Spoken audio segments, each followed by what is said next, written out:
Welcome to Christ Culture, the podcast. I'm Kiana. I'm Calvin. And we are your hosts. For season 2, we're doing a series called The Power of. And today's episode is focused on the power of being vulnerable with God. Ooh, listen to that harmony. We practiced that, y'all. Here we go. We got to keep that. That was it.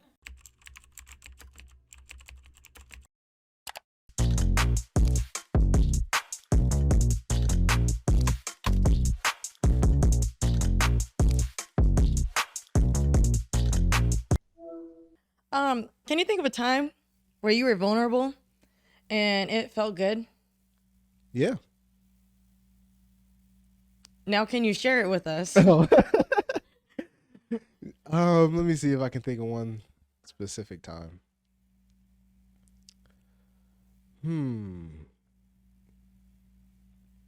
Yeah, when I was really sick and not feeling well, and I had been trying to hold it in for so long and just deal with it, and like, I'll get better soon and just give it some time, and then it just got to the point to where I was like, I'm not going to get better if something doesn't happen. And I still remember the day, my sister was actually at my house, and I didn't want to do it in front of her, so I said, I'm going to go out for a walk. And I made my way downstairs, and I literally went in the parking garage and got in my car in the back seat by myself. And I called my dad, and I just let it all out for months and months of going through what I was going through. And I just told him, I was like, I can't fight no more. I need you to fight for me. And I just remember breaking down and just letting it all out.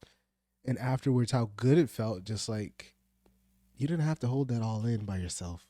That's what family's for. That's what people around you are for. Mm-hmm. That's why they're there. So after that, definitely start being more open and just like, hey, use your support system. Yeah. You know, lean on them. God puts people in our lives for us to bounce off of. Yep. So, yeah. What about you? Hit me with a vulnerable moment. This morning. All right. No, this morning it was like, I don't know. It's certain days when you're praising that it just hits. Yeah. And it's a matter of you just saying like certain combination of words that it just like, it opens out the cork, right? Yep. That was me this morning. And like I had the house to myself and I just blasted worship and was praising God. And it was, I can't remember exactly which 2 words it was, but it was something like God has my back or something like that, something along those lines. And it just opened me up and I was just boo-hooing. Yeah. Just, I was trying to sing the words and then, you know, when you're like crying and your voice goes mute and it's just like, yeah. Mm-hmm. It was one of those. But yeah, just broke down and from that moment I just went into like deep prayer and deep conversation with God of like, wow, like you really have saved me and delivered me from so many different things. And like, just to think back on them of where I could have been if I was doing things on my own. Yeah. And especially the things that I thought were good for me and he like took me out of them. I was like, wow, God, like I was overflowed with just gratefulness and Yeah. I couldn't contain it. Yes. And to just let it out and just like almost scream about it. Yeah. Felt so good. Like something about like soggy face and just like you just let everything out of your chest. I was It's like irrigation. it's just crazy. cleanses you. It really, like, that's a good word. It really feels like I was being cleansed. Mm-hmm. And just finally getting a moment to let go of all these things that I was holding on to for like who knows how long. I don't know. Yeah. But I just feel like such a release to just be like, God, wow, thank you. Yeah. Thank you. Like I was holding on, like literally just holding on to so many different emotions. I was like, wow. Ooh, ugly. Yeah. Ugly cry. And I think especially as a Black woman and as a Black man, a lot of people look at us to be strong. We have to be, we have to be able to deal with everything and hold everything up all the time. So it's a even more special moment when we can be vulnerable. We can't always do that in public, but with God, we can always do absolutely. that. You can just let that shell off, you know? And I was thinking about it too. I was like, I don't, like going into 2023, I don't want that that label of, oh, I'm strong. Mm-hmm. I don't want that to be my identity anymore. Like, I Yeah. don't really want that to be my superpower Yeah. anymore. Because with that comes also like this covering of, I'm strong, I can handle anything. So like anything can come at me and like I'll be able to handle it. Like, I don't want to have that all the time. Yeah. Because then that means I'm just a shield of armor Mm. rather than like a delicate being that we actually are. Mm-hmm. You know, like why should we have to feel like we have to take on more things than we have to, or be able to handle more than we're necessarily made to, Yeah. and then label that as strong? Like, I almost feel like that's a toxic identity to feel like, oh, I'm strong. I can handle anything. Even though I'm crying on the inside, I'm strong. That's Yeah. fine. You know, like I don't really want to claim that anymore. Yeah. Like I can be a strong woman. I can be strong in my mindset and in my intellect and things like that. I can be wise, Yeah. but I don't want to be this hard shell of armor at Yeah. all times just because that's what I am. That's so real. And I think that's one of the biggest things I love about watching the Tim Ross podcast, The Basement, is because he openly shows that all the time. His vulnerable side, just like, hey, I am a strong man, a strong black man. I support my family and whatnot, but I cry. He'll talk about crying in a minute. He'd be crying on the episode. Yeah, yeah. And it's just so good to see that and someone to be so open about it and just like, hey, this is okay. Like, this is the world that we're in now. I wanted to talk to you about, I know like past generations, they didn't necessarily have how can I say it? Like, they couldn't necessarily be vulnerable in the society they were living in. Mm-hmm. So what differences do you see between us, kind of our generation, and the older ones? We kind of have a space where it's okay for that to happen. Yeah. They didn't necessarily have that. Yeah. It's definitely the different times of culture that we come up in, different society, different societal norms, things that are acceptable and things that aren't acceptable. And I actually had a hard time with this during the pandemic when I'm blanking right now.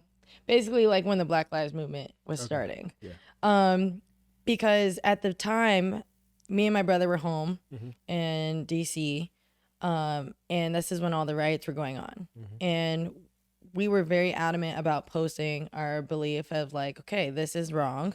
I'm standing for this and I'm going to be unapologetic about it. Yeah. I'm going to post it on my social platforms. I'm going to go out and riot or whatever. I'm going to stand for my cause. Right. Yeah. So that was us in our generation speaking up for injustice.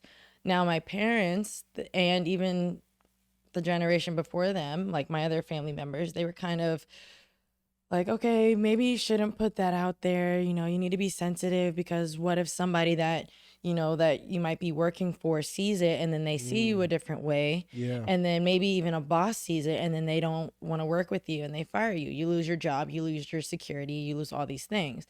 And I was like, my mindset is if they see that and they get offended enough to like fire me, then I don't want to be working for them anyway. Right. Like those aren't the people that I want around me. If they're not supporting or even understanding this side of injustice, then those aren't my people. Yeah. I'm willing to sacrifice that security for what I'm actually standing for as a human. Yeah. And we were kind of going back and forth about it because here me and my brother are like, no, like our voices don't need to be silenced. Like we actually need to speak up about it. Yep. And then my parents are saying the opposite. And so I was having a hard time with it. But just coming to understand that my parents came from a different time where they actually couldn't speak up about it because there were different consequences. Not just them losing their jobs, but they might even lose their house to provide for their family. They might even lose other opportunities that they've built their entire life working for. Like it was a bigger loss for them. Yeah. And not even just losing things, but like their lives are actually on the line. Like you might actually get silenced. You know what I mean? Yeah. So that was the risk that they were coming from, and they wanted to protect us from those consequences. Yeah. However, the difference between our generations is that now us as a younger generation are not afraid to ask questions. And I think because there are so many of us asking similar and also very challenging questions, it's like we can't shut them all up. Yeah. We can't silence them all. We can't even fire them all because then my company gets put under and my company will lose its money. It'll lose its value, whatever. So I think the difference is really just the way that society is responding to these certain situations, and just how we are being progressive as a unit, to be more open to understanding other people's stories and Yeah. perspectives. Yeah. I definitely agree. Um, growing up, watching my father, like you said, he just grew up in such a different time. Yeah. And even sometimes he tries to put it into perspective for me, but I just don't have the context because we Yeah. live in a totally different time. So I think there's kind of some, what's the word, distance on both sides of just trying to understand the other side. But like you said, our generation is just, we're so, I don't want to say gung ho, but it's just like we like to deal with things kind of straightforward, straight Mm-hmm. on, like, and a lot of the times they couldn't do that. They had to, hold things in, stick things out, wait until a certain moment to do things.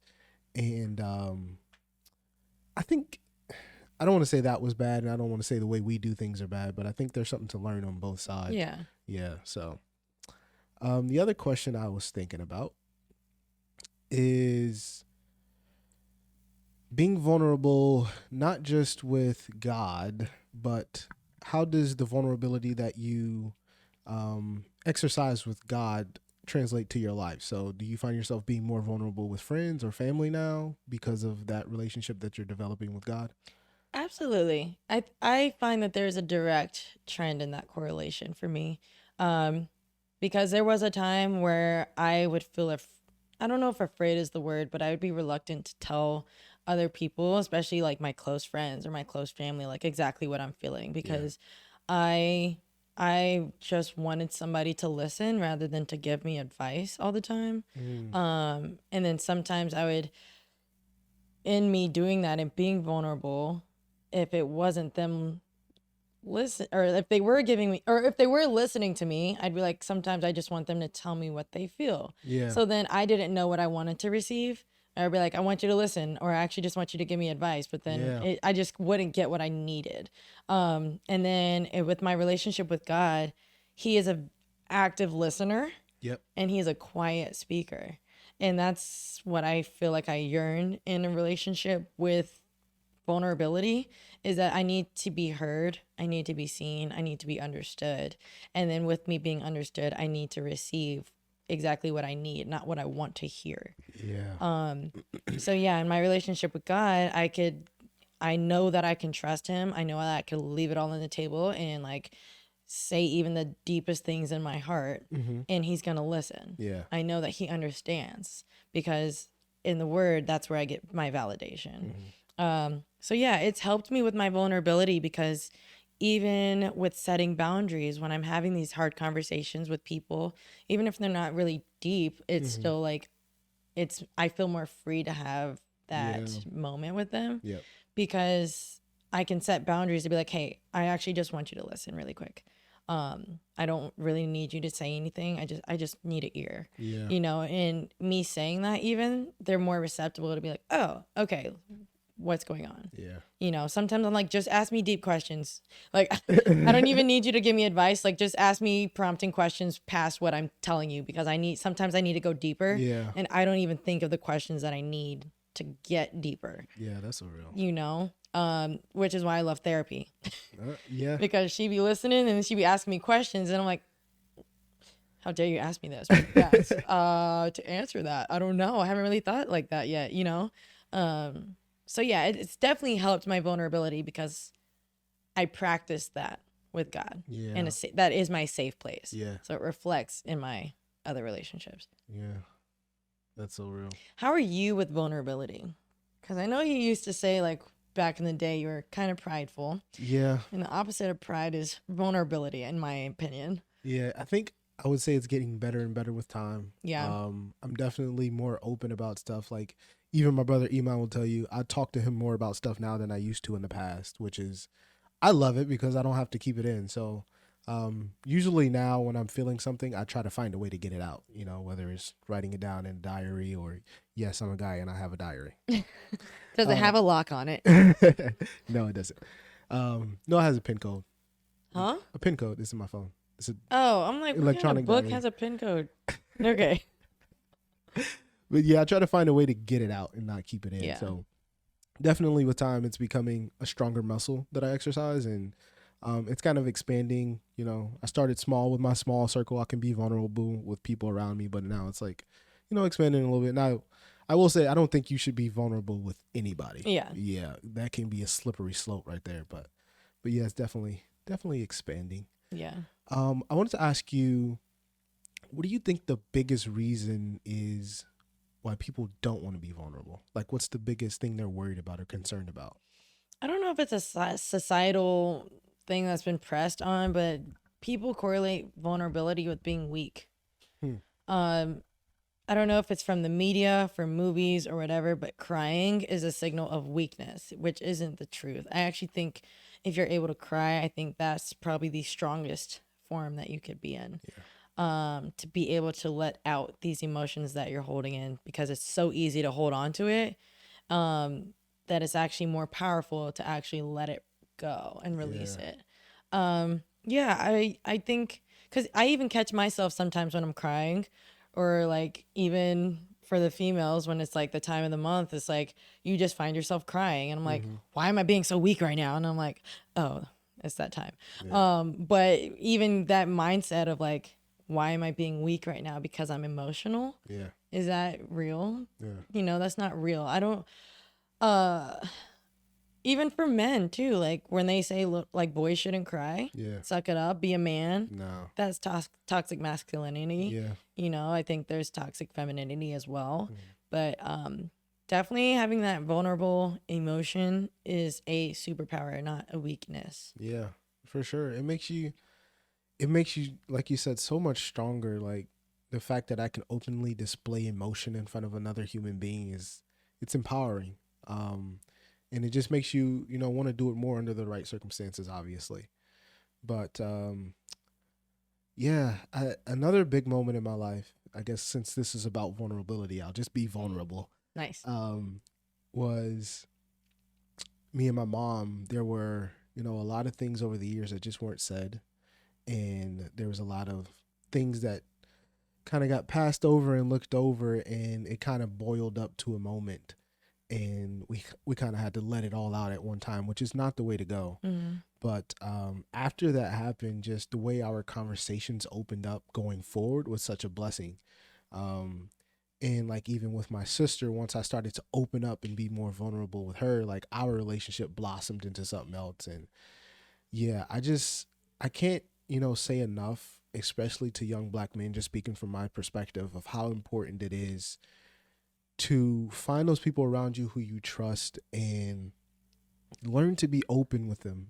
I know it's not easy. It wasn't easy for me, but it's so important, and it will cause your life to open up in so many more ways than what you can actually see right now. So I just want to encourage some people to give it a try. And a practical step, how can you practice vulnerability? That was the question. That was all I had. Practical step. The next time anything bothers you, go tell somebody. No matter what it is, just find somebody you trust and tell them. No matter how much you think they're going to think you're weird or it's going to embarrass you or whatever the case is, just say, I'm going to go tell them regardless and do it. Start there. Yeah. Mm-hmm. Small step. Mm. What would you say? That sounds like a big step. Really? Well, if you're not a vulnerable person, Yeah. if it's hard for you, that might be a big step. Like for me, I know like 2 years ago, if you told me that, I'd be like, tell who? Who am I going to tell? Yeah. You know? For me in my experience, what it was, I had to start journaling Okay. where I could put it all on paper. But even putting it on paper, even though it's my personal journal and I hide it somewhere that nobody can find it, I still am writing with this intent that, well, if somebody finds my journal, they'll read it and then they'll see how vulnerable I am. So I will almost still filter how vulnerable I am in secret, you know? So I wasn't reaching my maximum Yeah. vulnerability because I'm like, what if somebody finds this and they find me out, you know? Yeah. So I got better at that over time because I'm like, if they find it, then what? Yeah. What are they gonna put it on the news or something. Right. Like it's really not even that deep. But Yeah. it's kind of like, what's the worst that could happen? Yeah. I almost had that mindset when I'm telling my deepest things, you know, it's like, what's the worst that could happen? They'd be like, Yeah. oh, what are they gonna say? That's an ugly trait of you. Yeah.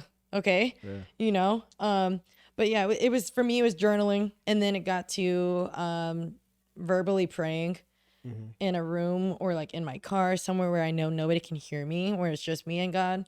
And then with that, I was more able to verbalize it to another human, because I'm working it out in my brain, I'm working it out in my spirit, and then I can work it out like in my physical presence with another person. Yeah. Oh, whose phone would it?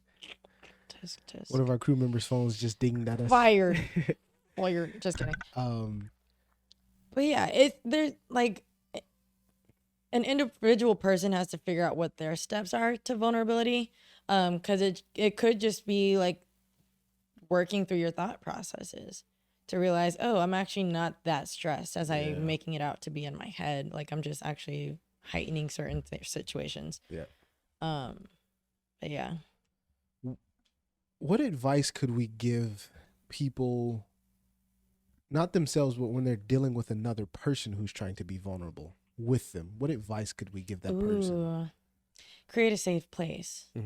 Create a safe place. Don't feel like, because sometimes be an active listener. Yeah. One, if somebody's coming to you with vulnerability, something that's they're being vulnerable about, practice active listening. So active listening isn't just okay, like they're speaking at you and you're just trying to act like you're listening. Okay, don't do that. Like active listening is hearing what they're saying and interpreting it in a way that you're putting yourself in their shoes to understand, rather than let me hear what I'm saying, what they're saying to me, while I'm trying to filter what I could say back to them as they're speaking. Because I mean, we've all done that, where they're like, okay, this person's saying this to me. What's the coolest thing I could say to them that would sound like great advice? Yeah. You know, like don't do that. That's actually one of my biggest pet peeves is when I'm telling somebody something and they instantly respond with a relatable story. And I'm like, you were thinking about that the whole time I was talking to you. You wouldn't even hear what I said. Yeah, you didn't even hear. So I definitely try to work on that a lot. Just, you know, when somebody's telling me something, I try to just listen as best I can. And I'm really finding that there are a lot of people who, like you said earlier, just want to be heard. They don't need advice from you. You know, they don't need that from you. They can get that from God or whatever the case is, but they just want to be heard. And I find myself even being like that sometimes. Like, I just need to get something off my chest. I don't need you to tell me what to go do afterwards. Like, so I love that piece about active listening. Yeah. That's a big piece. Because it's active listening, right? So you're not listening to give back. You're listening to literally just receive. Yeah. So one, just to go back to it, don't feel like you need to give advice. Yep. And please don't bring up a story about yourself. Yep. Because then you're almost discounting their experience to be like, oh, I experienced that too. Yep. You know, like, yeah, it might to you feel like it sounds relatable, but you're discounting their own individual experience because they're like, no, I'm feeling this. That part. We're not twins. Yeah. Like, I'm not trying to have a twin in this. Like, I'm just telling you like what I'm feeling. Yeah. So a really good thing to do when somebody's being vulnerable with you is to ask deeper questions. Open-ended questions. So not like, oh, how do you feel? Like that's a basic one that you can't go wrong with that one, but not like, did you feel sad? Because then that's like, obviously I'm telling you that this person just passed away. You know, like, it's like, obviously I feel sad. Yeah. But ask deeper questions that's going to invoke more thought for them. So even I don't want to say think about it as they're talking, but as you're digesting what they're saying, it's like, how could you help them get deeper into what they're feeling or deeper into how they could resolve it on their own? Yeah. I practice this a lot with my coaching because if somebody comes to me with a problem or a bad habit that they're trying to curb, it doesn't do them any good for me to be like, well, you could just do this and then do this and then do this. Because if somebody tells you how to fix a problem, that's their solution, you don't build any problem solving skills. Ooh. Right. So if you come to me with an issue, I'm not gonna be like, well, you could do this, try this. Yeah. Like you could take it like a grain of salt, but you're gonna go about it like, oh, my coach told me to do this, so now I have to do this. It's gonna have that thought process. Yep. Instead of me asking, well, what's a solution that you could build that you wouldn't start smoking again? You know, what's one thing that distracts you from being bitter? What's one thing that you find entertaining when you feel bored? Yeah. You know, and then they go, oh, I actually like to play Sudoku on my phone. Okay, well, when is a good time that you could do that instead of smoking a cigarette? Yeah. When you feel anxious, oh, great. Next time you feel anxious, that's something that you could do. So then they go and have different triggers because that's what they're thinking of because they did it themselves. Yeah. They thought about that themselves. So yeah, more thought-provoking questions. I like that. I'm gonna try that with somebody this week. Yeah. See how it works. Yeah. I'll report back. Try it with yourself too. Mm. When you're being vulnerable, when you're like being real with yourself, like, oh, dang, I'm actually just bored and I'm going into I low key do that a lot now. Like anytime I have like a prideful thought, I like check myself in my head. I was like, I'll literally be like, hey bro, what was that? Like what was that thought that you just had? And I constantly correct myself if I hear myself saying I or me, I did something. Yeah. I'd be like, with God, I did that. You know what I mean? So that's so cool. definitely. I like that. Yeah. So I was reading the Bible. Right? Yes.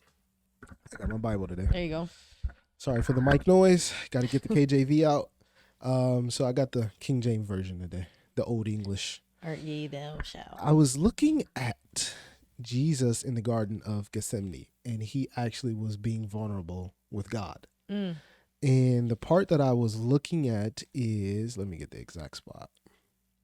So this is starting in Matthew 26, verse 38. It says, Then he said unto them, My soul is exceeding sorrowful, even unto death. Tarry ye here and watch with me.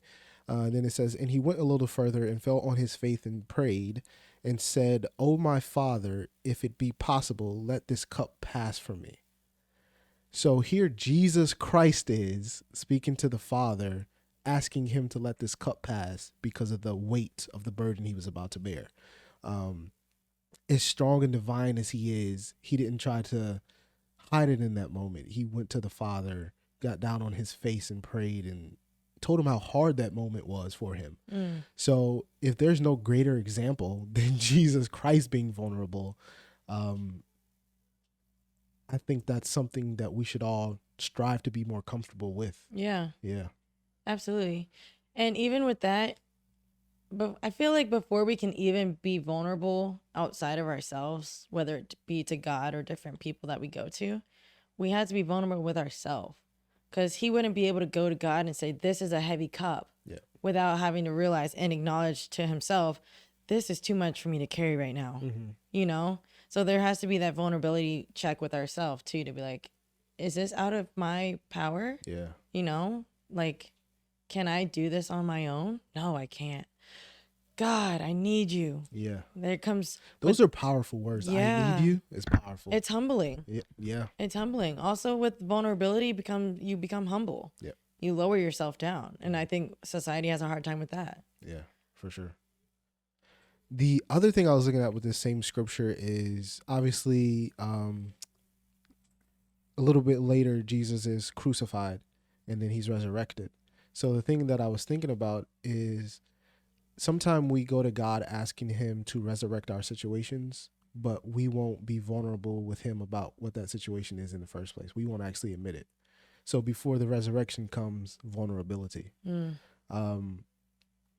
So how can I say this? Being vulnerable with God is not easy in the beginning, right? And we want to build that muscle. So maybe we can just lay out some practical ways. I know we talked about one or two, but what are some more ways that, not that we can start, but that going forward, you can continue to be vulnerable and be more and more vulnerable going forward? I think it's like those mindfulness checks that you were talking about, where it's like, when I feel like I'm getting prideful, I need to check myself at the door and be like, yo, what was that? Yeah. And it's okay to check yourself and change your direction mid-step, where if I feel like, hey, I'm acting out of character right now, say I'm in a certain group and I'm resorting back to my old ways because I'm around a certain thing that just reminds me of my old self, right? I could notice it in that moment and be like, oh, actually, I'm not doing that. I'm actually not that person anymore. So I'm going to actually redirect and come this way. Yeah. Like, it's okay to do that mid sentence, even to be like, oh, I said something, or like, oops, I cursed, or whatever it is. And be like, that's actually the old me. I'm actually trying to be better. Yeah. I'm trying to move in this direction now. So I'm actually not going to partake in this anymore. Yeah. And that's okay. Yeah. You know, if you're around the right people that respect you, they'll understand and be like, oh, you're right. You're right. And if anything, they might level up to you and be like, oh, I'm not doing that either. That's actually my old self too. You know, I feel like sometimes we, especially with our like friends groups or like just our communities or whatever, if you're not around the right people, I don't know, sometimes you can resort to old habits or old things, but having that vulnerability to be like, hey, I'm changing. I want to do better. I want to, you know, I don't want to conform. Yeah. You know, because it's so easy to conform to the world. Yep. It's okay to be like, actually, never mind. I don't want to do that and go the other way. One thing that I found is that I was actually talking about this in our group this week. But sometimes I would find myself limiting myself to different conversations. Not in the sense of wanting to feel accepted or anything like that, but that's just what my norm used to be. To be like, okay, I guess it's a form of people pleasing, but it's like, let me kind of interject myself into this conversation so I can be in this group, right? Now, knowing that I've changed my ways, usually I'd be the one to be like, no, I don't really do that. I don't really, for instance, say I don't eat meat. I don't really eat meat. Like, I'm easy to go with those boundaries that I've set. But there's still that stigma of like, oh, will they look at me funny if I feel like I'm trying to take a step above, if I'm trying to take the higher road? But what I encourage is, instead of feeling like you're the one taking the higher road, what if you're the one that's influencing and encouraging them to take the high road as well? Yeah. So you're not just like, oh, you're down there, I'm going to leave you down there. It's like, no, let's all be better. Yeah. Let's all take it up a notch, you know? Be that example. Be the example. Yep. Because we're meant to be set apart. We're meant to be different and unique. We're also meant to shine our light. So whenever we see darkness, if there's light opportunity, we're going to be some light. Yeah. Yeah. And the other thing is, what about when your vulnerability is not accepted by who you are vulnerable with? Because sometimes it can make you feel a certain way if you are vulnerable with another person, and then either they reject it or you don't get the response that you were looking for. But then you can't turn on yourself like, okay, now I can't be vulnerable anymore. So how do you handle that when you're open with somebody and maybe it doesn't go the way you plan? Yeah.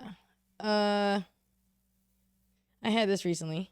So in my experience, I was being vulnerable where I was saying, this is what I'm feeling. And I, in response, was actually expecting consolement. Is that a word? Consoling? Yeah. I was expecting to be consoled or validated or like, okay, this is real what you're feeling. Yeah. Didn't get that. I actually got the opposite. And so in that moment, I was like, oh, I'm not supposed to be vulnerable with you then, because I don't have a safe place here. And that's where I checked off the vulnerability. But I was still able to be honest with myself, because I was like, okay, I am feeling these things. I am okay to feel these things. What I'm feeling is valid. So then I would turn to myself and be like, you're still having a valid experience. Yep. You're just having an experience with somebody who's not supposed to receive that from you. Yep. So in that moment, I knew that wasn't the right person to give that vulnerability to. And that's when I turned to God, because I'm like, if I can't get it here, I'm gonna go right you there, know where to go. which I should have went first. Yeah. I should have did that first, but I was, yeah. But yeah, in those moments, it's either, the right people, like you said, to be vulnerable with. And if not, don't discount yourself. Just know where you need to go. Yeah. Yeah. To get that. So how can we identify those people who it's safe to be vulnerable with? What are some markers of these people? I feel like within your relationships with friends or family or whoever, there's little cues. Mm-hmm. Like it's not one moment. I mean, I feel like they're found in the deeper moments when things hit the fan. Oh. Those for sure you can see where the safety is. Yeah. When people show their truest character, Yeah. when things go wrong. But there's little cues here and there, whether I don't know, if you share the smallest things of like, oh dang, I messed up, you know? If they're like, oh yeah, you messed up. Or like if they're like, well, actually let's look at the situation, you know?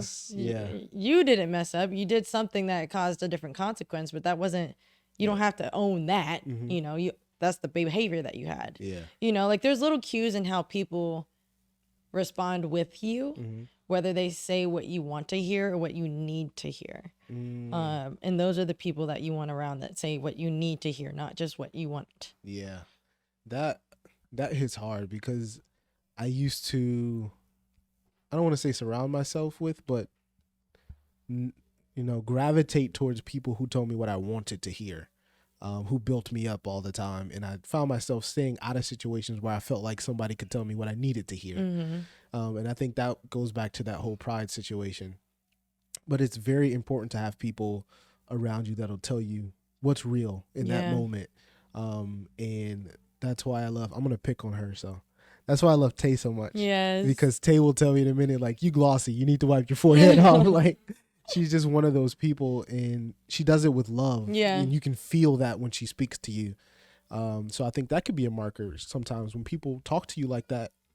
What's the tone that they use? What do you feel coming from their spirit? Yeah. Are they just trying to put you down and talk about you, or are they actually saying something because they care about you and what situation you're in your life? So, finding those people are important. And when you find them, hold on to them. You know, they're important to your life. Yeah. Yeah. And there's a fine line because I feel like in culture, they're like, oh, she's trying to check me, cancel her, whatever. Yeah. You know, like there are certain people that are going to tell you things that you don't want to hear. Yep. But it's like nutritious for you. Yep. Don't cut them out. Yeah. Especially if you feel like they're hitting a chord because you know they're right. Yep. Keep them around because they're holding you accountable. You know, like don't be like, oh, she's trying to tear me down, whatever. There was an analogy somewhere where somebody was like, oh, you're late to work. And they're like, oh, they're just trying to set me up. They want me to fail. But it's like, you're late, bro. Yeah. Like you did that. Show up on time. Like don't cut them out. Just show up. Do better. You know? But yeah. Tay be holding us accountable. Yeah, she did. But yeah, having critics it's not always a bad thing. Like you just said, you can learn a lot because sometimes they tell the truth. Yeah. You know, they might not have the right intent, but and I think you have to be, very secure in yourself and your relationship with God to be able to take in that information, take out what you need from it, and then let the rest of it go. Yeah. And not always taking it so personally. Yeah. Yeah. So I love a good critic. I was listening to Bishop Noel Jones once, and he said, if you don't have no haters, that mean you ain't that gifted anyway. I said, ooh, you're not doing nothing. I need a couple haters there. Yeah. Yeah. So if you'd like to sign up to be a hater, you can contact us. Put it in the comments below. Yeah. Wow. Yeah. When was the last time you cried?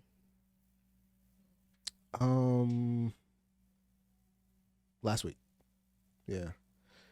It was whatever day I completed the 100-day walk, it was the day before that. And I was literally walking at night in the cold, just boo-hoo crying. And it was the greatest moment ever. It was just one of those moments with God. And it was just like, God, I don't understand why I'm here. I've been listening to you, following what you've told me, and things are like they are. And it was just some close time, like, hey, Dad, I need you. You know what I mean? One of those moments. And he was right there on that walk with me. And it was beautiful. And it, like we talked about earlier, it just allowed me to irrigate some things out of my system and get some things out. And I got back home and I was like, oh man, I can sleep now. Like, this is good. And then the very next day I went out with some friends and family. It was just like I could get poured into. So, last week. Yeah. I had a visual as you were saying that. Yeah. For us to be vulnerable. Okay, here it is. So, you know those like lemonade pitchers? Yeah. And it has like the little spout thing and then you Yep. pour the juice out with Yeah. the spout. Yeah. Okay. Imagine your vulnerability like that. Like Okay. we go around our life collecting this drama juice. Yeah.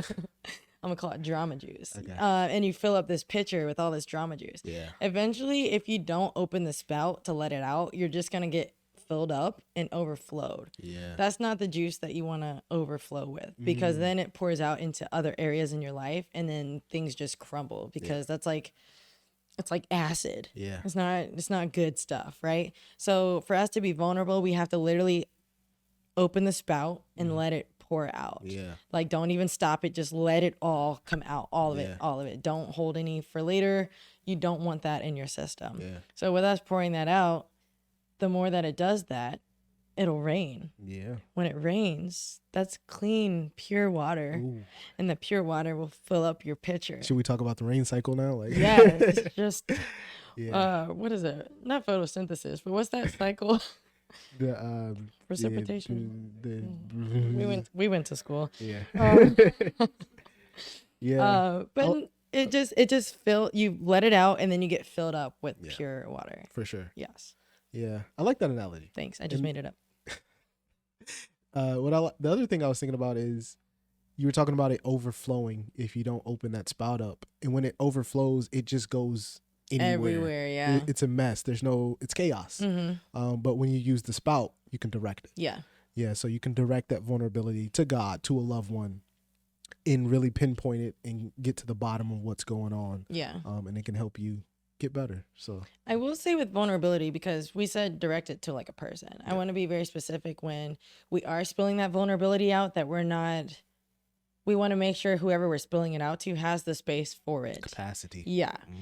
Because if a vulnerable person pours it out to another vulnerable, Yeah. you know, The V word. then you just have a pile of a mess. Yep. And y'all both just crying, and Yeah. nobody knows where to come and recollect. So that's why I like to pour out to God first, Yep.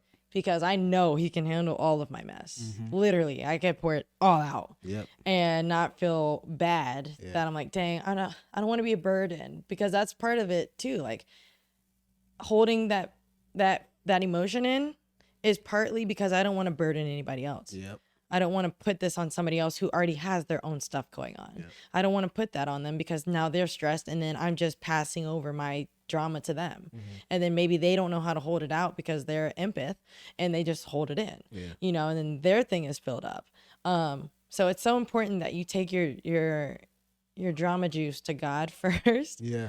And then whatever's left, then you can use the people that he's put into your community. But Right. when I say community, those are the people that are there to support you Yeah. as well. I think the capacity part of that is so profound, because you can have a bunch of people that don't have the capacity to receive that vulnerability. So it's like pouring into a bunch of little cups, and then you have to keep going to another cup to Yeah. pour out, in another cup, in another cup. But like you said, God, he's big enough. He has the He can room. handle it. Yeah, so you can just pour it all out. You can dump it from the top, Yeah. and he'll be fine. Yeah, Yeah. I like the analogy. What else we got about vulnerability? Being vulnerable. I think we could go to questions. You think so? Yeah, Okay. let the audience help us out here. All right. We back. Take 365. All right. This segment is called Questions from Our Audience. So let's get into it. How does holding on to your emotions affect your mental health? It hurts. Oh. That was it hurts. Yeah. You Oh, got more? okay. Yeah, for me, if I hold on to them, it does no service to me just to hold on to them. I have to let them out one way or another. I don't like to hold on to them more than like the day, really. Like, if I go to sleep, I need to wake up reset. So yeah, for me, like, again, it's journaling or speaking about it. And part of it is also acknowledging it. That's a skill that I had to learn. What am I feeling? Because it would be like, okay, I'm anxious. It's not really a feeling. That's an umbrella. What are you anxious about? Oh, I'm fearful. Oh, I'm angry. Oh, I'm actually sad. Oh, I'm actually doubtful. Like, there's so many other things within anxiety that we feel that we've just labeled anxious. That's not an emotion. That's an umbrella of emotion. So Yeah. acknowledging them. So we're not ignoring them. We know that they're there. And I almost treat them as if they're like my children, where it's like they are still part. Like, I'm not going to go through life and never have sadness ever again. Like, it's still going to be part of me. It's just a matter of how I manage it. Where I'm like, okay, you're sad now. What do you need? Why are you sad? Oh, you're sad because somebody took your toy. Okay. Well, you can't have it right now because you're actually building something else. So you'll get it later, but just for right now, you have to practice patience. So then I learn how to manage my emotions. So then when they come up, I recognize them. I'm like, oh, you're anger. Why are we angry? Okay, this is how we know how to not be angry anymore. But you're still there. But just for right now, we're gonna work on that. So Yeah. so learning how to manage them helps my mental. Yeah. You want to know how they affect your mental, right? Specifically. Yes. Yeah, I think when I hold emotions in, they snowball into something else. So it may start as one thing, and if I would have dealt with that thing, I could have gotten past it quicker. But if I don't, it ends up snowballing and becoming three things and four things. And um, so I think it's very important. Like you said, you don't like to go more than a day without dealing with it. And I'm going to try to develop that habit because they can just snowball into so many other things, and then you find yourself in this mental fog and dealing with all these different things because you didn't deal with the one thing. So yeah. Next question. After being vulnerable with God, what is your next move? Go to. Hmm, that's juicy. You done cried it out. Eyes are bloodshot red, Yeah. out of breath.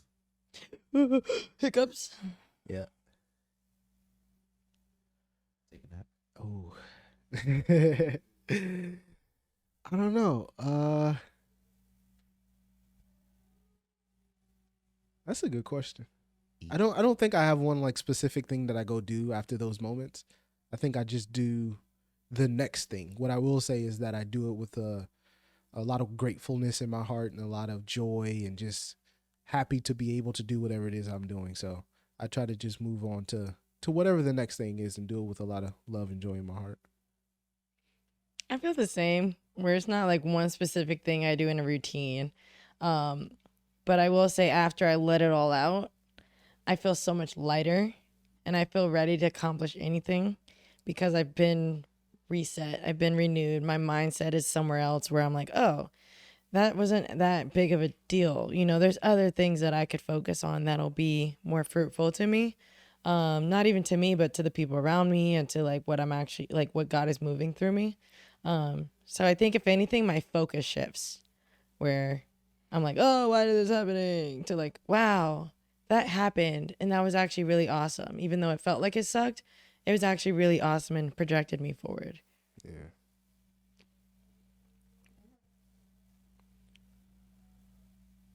How do we turn the narrative of vulnerability equaling weakness? Repeat that.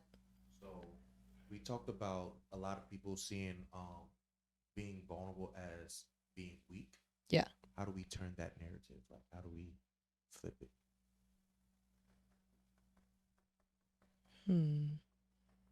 I would say What go can ahead. we do as a community to make sure nobody sees being vulnerable as being weak anymore? I think we can encourage it like we're doing through settings like this. I think the other thing is we can avail ourselves to be that safe place for people to be vulnerable. If they don't have anywhere to be vulnerable, then they're going to elect not to. So when people come to you, put yourself aside and what you're going through aside, or be honest with that person and say, hey, I'm not in a position to help you with your vulnerability right now. So I want to make sure that you get to a place where somebody can actually help you. But yeah, encourage and then be that safe space or get them to a safe space. Yeah. Same lines. My initial response when you ask that question is to just do it more. And don't do it in secret. Do it around the people that you can do it around. Because not only if I see somebody crying where I'm like, wow, they trust me to cry around me, then I'm like, oh, then I feel like I could cry around you if I needed to. Yeah. You know, like, so like doing it in practice more and just being open to be free with that. But yeah, I think you were talking about what are those little markers in friendships and relationships that we can notice. I think if we initiate those pinpoints for our friends, I'm trying to be better at that too. But even just like check-ins of like, yo, like, you having a good week? Or like, how's things going? And like, actually, how are things going? Like, how can I pray for you? Like, how, yeah, what are you struggling with this week? Let's talk about it. Yeah. You know, like having that type of relationship with your people, then they'll be like, oh, they're not just trying to like, I don't know, whatever other intentions might be, I don't know, but like they're trying to create a safe place with me. Like, okay, it might not be the first time that you do it where it's like, oh, this is actually happening, and then you start crying.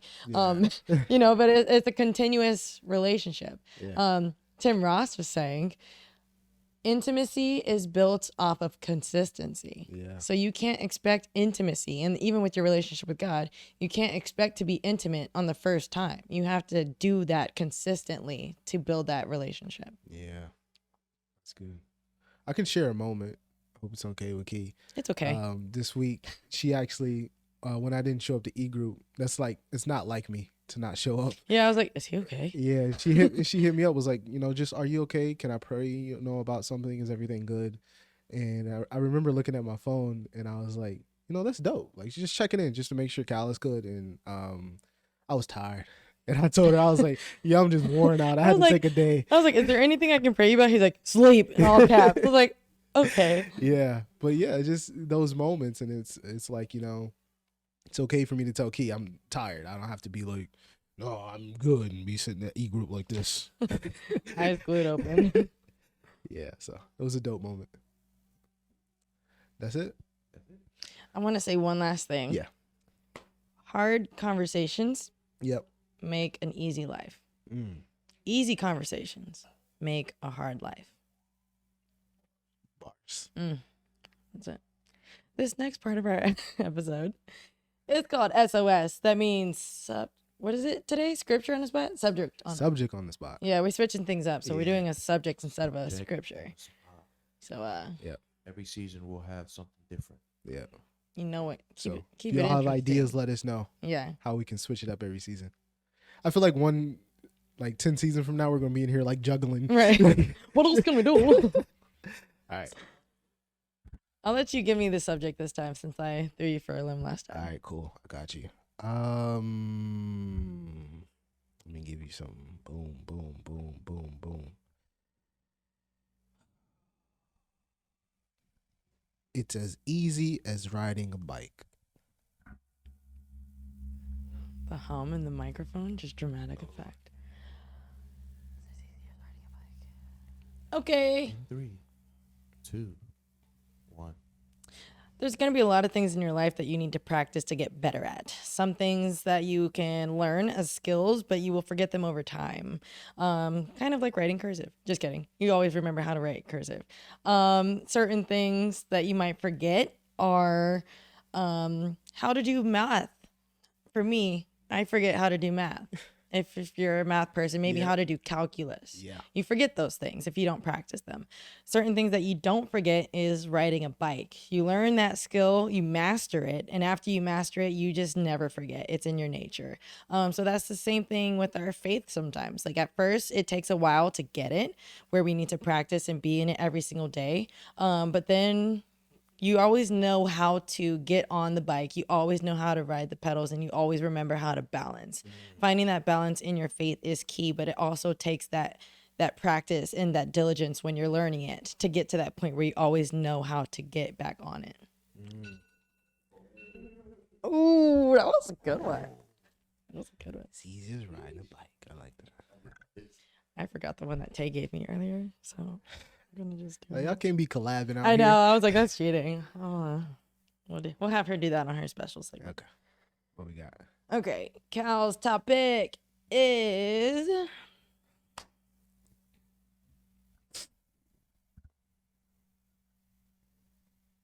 Dramatic pause.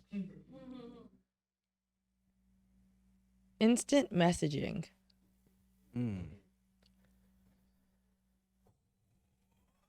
In 5, 4, 3, 2. Sometimes we pick up our spiritual phones and we send God a message, and then we sit there with that message open, ignoring every other app on our phone, ignoring every other person that we know, ignoring all of our responsibilities in life, and we watch those three dots and we wait for a response. The thing is, sometimes that response doesn't come right away, and life starts passing you by, and things are happening, and the world is going on around you, and you're waiting to hear an answer from God, and you want him to fix your situation and respond to you right away. But God doesn't want to do that all the time. He wants you to learn. He wants you to live life. And he wants you to sometimes be caught off guard when that phone dings. When you're in the middle of washing dishes and you hear that phone ding and that smile comes on your face and you say, there's my message. Oftentimes he will show up in your life unannounced with a ding and bring you that message that you want to hear. Ooh, work. There's my message. My best. We've all had that moment. Right. There's Hear my that phone message. ding. That was good. Ah, That was good. Season 2, Ep 2. Yeah, up to happy. Yeah. Y'all, if y'all like this content, we're gonna keep doing regardless if you like it or not. But show us some love so we can see y'all. We're really trying to build our community up. Yeah. So like, subscribe, share, hit that ding notification button. So y'all know every time that we post, you get a notification. Be like, Yeah. Christ Culture is popping right now. For sure. Follow us on TikTok, Spotify, Apple Podcasts, Instagram, Facebook coming soon. YouTube. YouTube in the building. Check us out. And type us in some comments. Yeah. We need them comments. Let us know what y'all think, how y'all feel about what's going on. We want to interact with you guys. So, yeah, put some questions down there. Say something you liked, whatever questions the from case the audience. is. Yeah. And we'll keep doing it. See you next time. Peace. Peace.